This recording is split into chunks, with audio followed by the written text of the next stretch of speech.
Bismillahirrahmanirrahim. Assalamualaikum warahmatullahi wabarakatuh.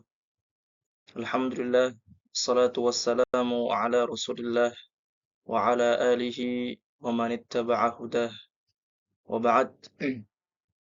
Insyaallah pada kesempatan kali ini saya Muhammad Ridha Zikri, mahasiswa program studi Ilmu Al-Qur'an dan Tafsir Universitas Ibnu Khaldun Bogor, akan menjelaskan metode pembelajaran dan menghafal Al-Quran sebagai bentuk tugas UTS dari mata kuliah ini yang diampu oleh dosen Al-Ustadz Rifki Mulia Rahman, SEME. Kali ini saya akan membahas metode pembelajaran dan menghafal Al-Quran di ma'had kami, yaitu Ma'had Bina Madani Putra Ciawi Bogor. Sebelum kita masuk ke dalam materi, ada beberapa hal yang ingin saya sampaikan. Yang pertama, di ma'had kami ini itu masuknya dengan seleksi. Dalam artian tidak semua orang yang mendaftar itu otomatis masuk atau lulus. Akan tetapi ada seleksi ya, dari beberapa ratusan orang biasanya yang diseleksi menjadi satu angkatan kira-kira 50 orang atau 30 orang. Yang berikutnya adalah di ma'had kami ini santri yang masuk itu harus sudah bisa membaca Al-Quran atau minimal sudah memiliki hafalan juz 30 atau 2 juz. Yang penting dia sudah bisa membaca Al-Quran dan siap untuk menghafalnya. Dan tidak santri itu menghafal atau belajar Al-Quran dari nol. Dalam artian dia masih ikro atau dia belum bisa baca Quran, kita tidak menerimanya. Akan tetapi sesuai visi misi dan pondok adalah menerima santri yang sudah mampu membaca Al-Quran dan juga sudah punya hafalan minimal 1 juz. Dan juga berikutnya di ma'had kami itu punya program 7 tahun. Wajib tinggal di pondok atau belajar Al-Quran di pondok dan menghafalnya dan juga mengkaji ilmu-ilmunya itu selama 7 tahun. Dalam artian santri yang masuk harus dari lulusan SD. Karena 7 tahun itu adalah dari SMP 3 tahun, SMA 3 tahun, ditambah dengan wajib pengabdian setahun. Menjadi 7 tahun. Dalam artian santri yang ingin masuk di pertengahan kelas-kelas ini itu tidak bisa. Atau dari SMP ke SMA itu tidak bisa. Akan tetapi harus lulusan SD yang ingin masuk ke jenjang SMP. Jadi dari SMP di ma'had kami, lanjut di ma'had kami sampai SMA dan lulus pengabdian.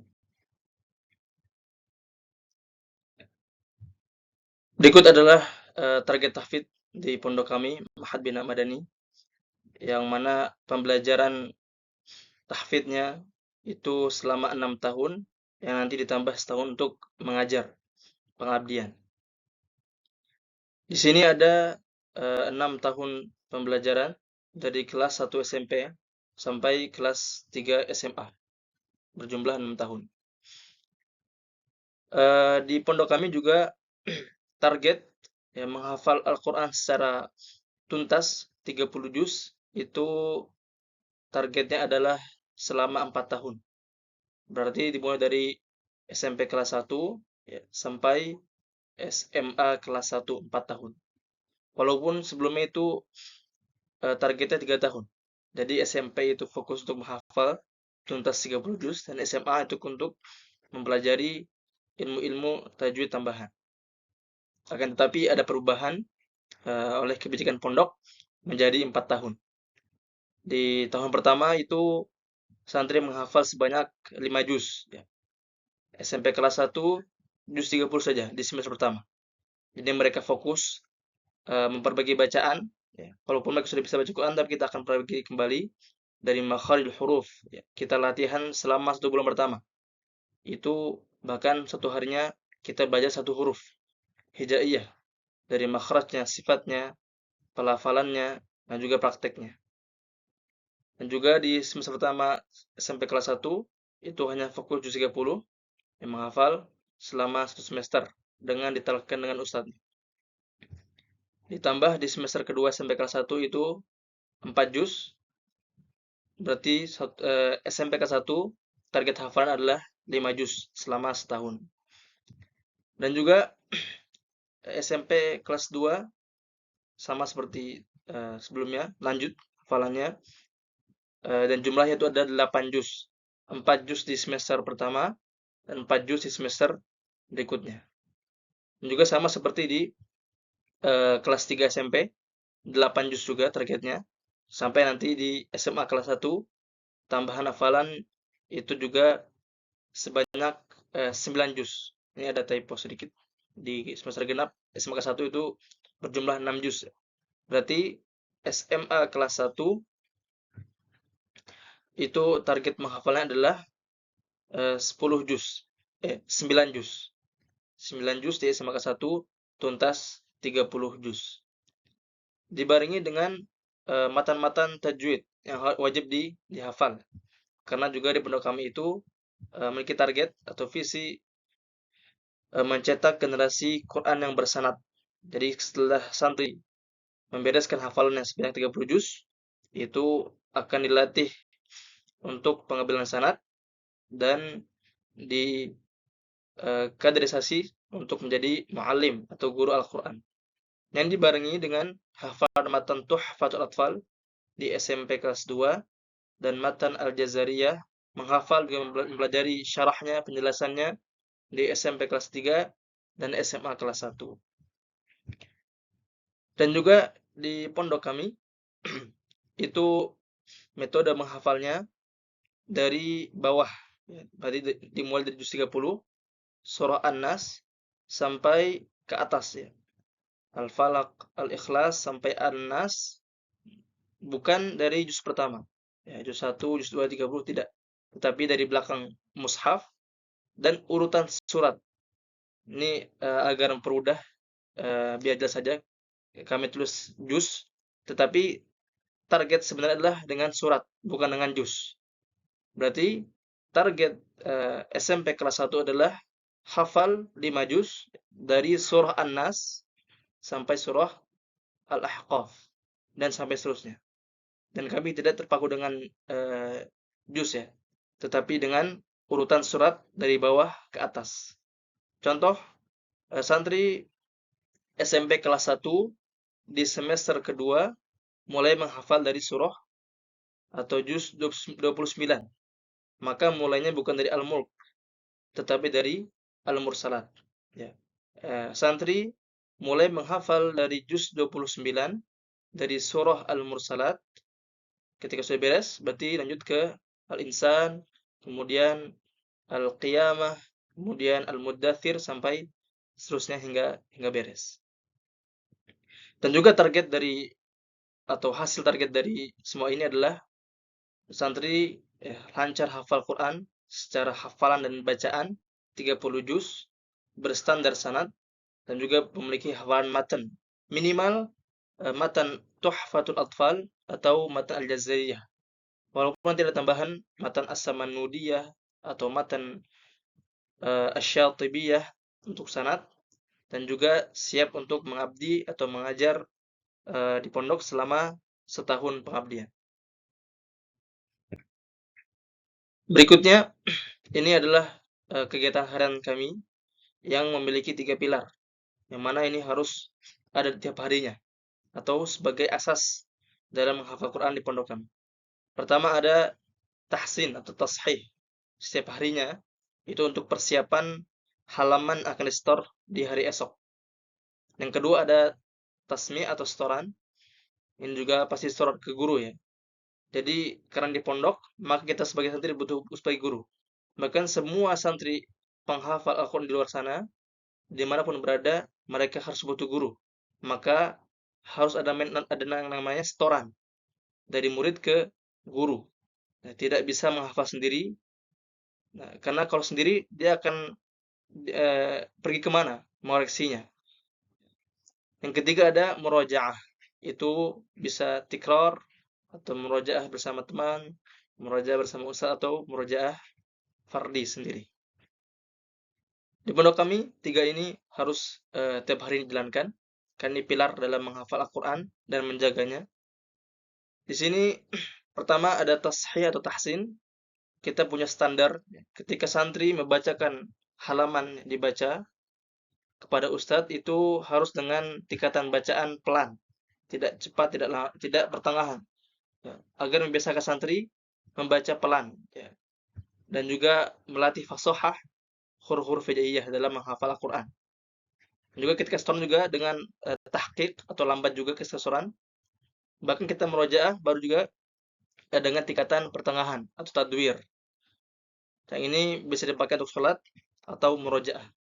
Dan kami tidak menyarankan membaca murojaah atau ketika murojaah dengan bacaan al-hadr kecuali dia sudah hafal 30 juz. Ini sesuai dengan pengalaman pribadi, ya. Tidak membaca cepat, ya, ketika masih proses menghafal, ya, sebelum dia menyelesaikan hafalan 30 juz. Kenapa? Karena ketika santri itu terbiasa dengan membaca cepat, ya, dia belum tentu bisa membaca pelan. Akan tetapi sebaliknya, ya, ketika santri atau penghafal Al-Quran itu terbiasa membaca pelan, ya, dengan tahqiq, terasa huruf-huruf yang dia baca, ayat-ayat yang dia baca itu terasa di lisannya, otomatis dia akan bisa baca cepat. Ya, tapi belum tentu yang cepat itu bisa lambat. Maka kita ketika masih proses penghafalan, kita sangat menganjurkan untuk membaca dua tingkatan. Pertama lambat atau pertengahan, bukan al-hadr atau cepat. Dan juga ketika tahsin, ya, santri harus berusaha, ya. Bahkan kalau bisa ketika ada catatan dari guru, kita tulis di buku kecil atau di buku catatan. Juga santri ketika setoran harus perhatikan setorannya, persiapkan dengan baik, ya. Jangan sampai ada kesalahan dalam hafalan, minimal. Walaupun di bacaan mungkin akan ada koreksi kembali. Dan juga ketika murojaah, nah ketika murojaah santri ini ada tiga murojaah. Pertama tikrar, kedua murojaah sunaiyah, yang ketiga berikutnya adalah murojaah fardiyah sendiri. Tikrar ini adalah pengulangan hafalan baru atau halaman baru yang telah di-store bersama ustadznya di hari itu. Contoh, santri punya target harian dia menghafal satu halaman. Maka tikrar ada satu halaman sebanyak 20 kali. Ya, 20 kali itu tanpa melihat mushaf. Tidak boleh melihat mushaf dan dibaca dengan lancar 20 kali. Ya, apabila ada di 20 kali itu ada yang tidak lancar, maka itu tidak dihitung. Contoh, santri telah mengulang atau tikrar halaman baru yang di-store itu sebanyak 20 kali. Akan tetapi, ada di sela-sela pengulangan itu yang tidak lancar. Maka, ulangan yang tidak lancar itu tidak dihitung. Akan tetapi, ditambah kembali. Dan juga berikutnya ada murojaah sunaiyah, itu murojaah bersama teman. Ini biasanya murojaah 1 juz atau setengah juz yang dekat dengan hafalan baru. Misalkan santri baru menyelesaikan juz 30, ya, di surah An-Naba. Maka murojaah sunaiyah atau bersama temannya saling mentasmi'kan itu setengah juz dari juz 30 pertama atau 1 juz secara lengkap dan dekat dengan hafalan baru. Dan berikutnya ada murojaah fardiyah, itu murojaah sendiri, yaitu murojaah hafalan lama sebenarnya. Jadi bedanya antara sunaiyah dengan fardiyah, kalau sunaiyah itu bersama teman dan itu murojaah yang qarib atau yang hafalan dekat. Kalau murojaah fardiyah sendiri itu murojaah hafalan lama. Misalkan santri punya hafalan 5 juz, maka target murojaah adalah 1 juz per hari atau setengah juz per hari. Maka dimulai di juz 30 setengahnya, kemudian di hari esok setengah lagi. Yang penting istiqomah dengan target hafalan dan murojaahnya setiap harinya. Dengan murojaah sendiri tanpa melihat mushaf. Karena kebanyakan kita lihat santri-santri itu suka ketika murojaah itu membuka mushaf ya. Sehingga dia ketika tanya sudah beres, ya sudah beres dengan melihat. Tidak, ini bukan standarisasi murojaah. Ketika murojaah adalah murojaah yang lancar seperti hafalan yang lancar tanpa melihat mushaf. Dan juga guru itu punya peran juga penting dalam tahsin, takdim atau setoran juga murojaah dengan memperhatikan semua kondisi santri. Dan juga ketika santri murojaah harus menentukan murojaahnya. Tidak hanya memerintahkan santri murojaah sejuz, tidak, tapi santri murojaah dari juz sekian sampai sekian, dari ayat sekian sampai ayat sekian, dari surah sekian sampai surah kesekian, dengan menentukan dengan tepat.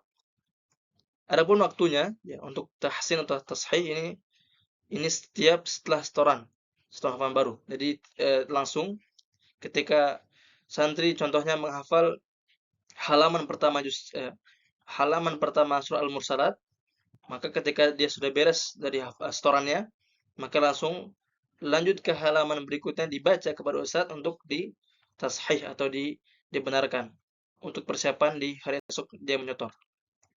Dan juga untuk tasmi' atau setoran ini waktunya adalah setiap hari ya.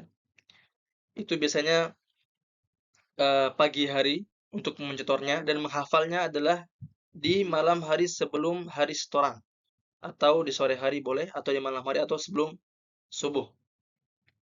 Dan merojah waktunya adalah di siang hari. Ya, di siang hari pertama tikror, berarti kalau tikror itu langsung setelah setoran langsung di tikror. Kemudian di siang hari akan ada merojah sunnahiyah dan merojah fardiyah. Berikutnya ini ringkasan atau urutan kegiatan tahfidz harian yang kita tadi telah bahas. Pertama itu santri menghafal ya, menghafal di hari sebelum setoran ya, di malam hari boleh atau sebelum subuh. Kemudian santri menyetor di pagi harinya dengan lancar kepada guru. Kemudian santri habis setoran langsung ke tahsin di halaman berikutnya yang baru untuk hari esok ya. Kemudian setelah maju ke ustadz ya, mundur kembali ke tempatnya untuk tikrar hafalan yang tadi baru store. Misalkan satu halaman maka ditikrar sebanyak 20 kali minimal atau lebih, itu boleh. Yang penting tidak melihat mushaf dan lancar. Nah, setelah tikrar di siang harinya itu ada murojaah sunnahiyah dan murojaah fardiyah. Ya tergantung banyak hafalan, nanti akan ustadznya sendiri yang akan mengatur jumlah murojaah masing-masing santri. Nah, biasanya ustadz itu bahkan harus ya, ustadz itu ketika santri nyetor kepadanya hafalan baru, kemudian mentashih hafalan setelahnya, nah, santri tidak kembali ke tempatnya sebelum diuji murajaahnya di hari sebelumnya. Contoh di hari Senin, santri murajaah juz 30 misalkan. Dan kemudian di hari Selasa dia menyetor hafalan. Maka setelah beres setoran dan tahsin, ya, Ustadz menguji murajaah dia ya, di hari sebelumnya, berarti dari Senin juz 30. Ya, dengan pertanyaan-pertanyaan, ya, seperti sambung ayat atau membaca surah ini, halaman ini, ya, sebagai bukti bahwa dia telah murojaah atau bukti bahwa dia telah murojaah dengan murojaah yang berkualitas. Jadi tidak hanya menitikan murojaah, tapi juga ustadz adalah mengecek kualitas murojaah santri. Apakah sudah beres? Apakah sudah sesuai standar? Dan di beberapa kami juga ada waktu halaqah ya. Pertama halaqah sabahiyah pertama, yang kedua adalah halaqah masaiyah atau nahariyah. Di pagi hari itu ba'da subuh sampai setengah 7 syuruk, dan waktu hal kedua adalah di siang hari dari jam setengah 2 break di waktu asar sampai lanjut sampai jam setengah 5 waktu halaqah kembali. Berikutnya ini kami kutip dari kitab At-Tajwid Al-Musawwar karya Syekh Aiman Rusdi Suwaid, karena kita akan membahas tentang metode menghafal. Ada 4 sarana ya, 4 sarana dalam hafalan. Pertama itu melihat an-nadharu bil ain, yang kedua itu al-qiraah bil fam, yang ketiga itu mendengar ya, as-sama'u bil udhun, yang keempat adalah al-kitabah, menulis. Ini opsional. Jadi dengan panca indera atau indera-indera ini yang kita tulis itu membantu untuk menghafal Quran secara normal ya. Jadi santri melihat mushaf, kemudian bersuara dengan mulutnya ya sampai telinga yang mendengar, kemudian dikuatkan opsional dengan tulisan. Jadi membaca, melihat, mendengar dengan menghafal, masukkan ke dalam hati, kemudian diimplementasikan dengan tulisan. Ya, apakah santri sudah kuat dengan hafalannya? Adapun orang-orang yang tidak memiliki instrumen ini, maka tetap bisa menghafal Al-Quran. Contoh orang buta, ya ada yang menghafal Quran dengan izin Allah, atau orang yang bisu, ya, ada juga yang menghafal Al-Quran dengan metode sendiri, ya dengan bahasa isyarat atau yang lainnya, atau orang yang tuli, tidak mendengar, dia juga bisa dapat menghafal Quran dengan izin Allah ketika dia mau berusaha dengan metode sendiri juga. Nah, intinya adalah kemauan. Ya. Ketika Allah berikan fasilitas ya, instrumen ini, kita manfaatkan dengan baik. Ya. Dan ini adalah 4 instrumen normal ya, bagi ingin menghafal Quran. Adapun yang tidak memiliki ini, tetap dapat menghafal Al-Quran dengan izin Allah Subhanahu wa Ta'ala. Berikutnya, metode menghafal. Ini sebenarnya tidak ada metode khusus dalam menghafal dalam pondok kami, tetapi ini adalah saran dari guru-guru kami. Pertama, santri itu diberikan mushaf dari pondok khusus santri, mushaf khusus.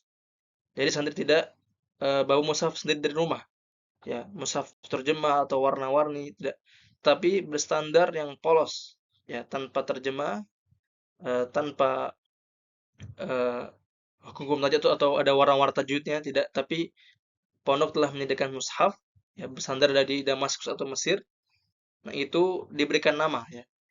Setiap santri punya nama, tidak boleh gonta-ganti mushaf dan harus dijaga sampai dia lulus ya, menjadi milik sendiri. Pertama, tahap pertama ya. Contoh ketika santri punya hafalan harian itu ukurannya 1 halaman. Maka itu dibagi 3. Karena mushaf standar itu punya 15 baris, maka dibagi 3. Jadi setiap bagian punya 5 baris.